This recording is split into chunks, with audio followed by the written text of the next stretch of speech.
Hello दोस्तों, नमस्कार। मैं आरती शुक्ला आप सभी के बीच एक कारागिर लेके आप लोग को चले कमेंट करके ज़रूर बताना और चैनल को सपोर्ट करिए प्लीज़। दोस्तों, आप लोग मेरा सपोर्ट नहीं करते हैं, चैनल को लाइक सब्सक्राइब जरूर करना प्लीज़। दोस्तों, ई काला भंवरा गजब मेड़राई हो, ई काला भंवरा गजब मेड़राई हो।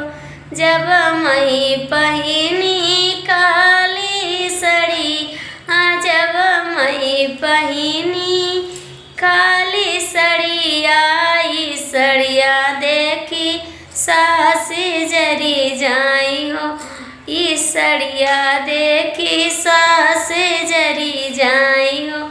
ई काला भंवरा गजब मेड़राई हो, ई काला भंवरा गजब मेड़राई हो।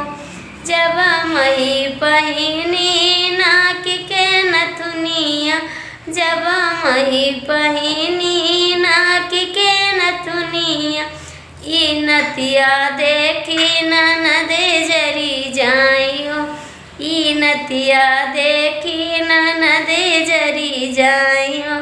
ई काला भंवरा गजब मेड़राई हो, ई काला भंवरा गजब मेड़राई हो।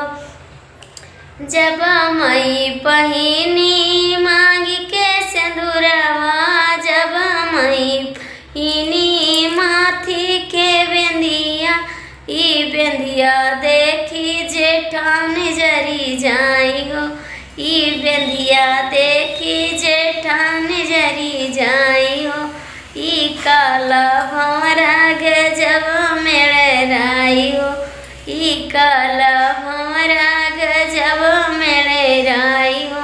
जब मई कारी सोरहाउ सिंगरा, हाँ जब मई कारी हाउ सिंगरावा, ई शौक देखी सवती जरी जाई हो, ई फैशन देखी सवत जरी जाई हो। ई काला भंवरा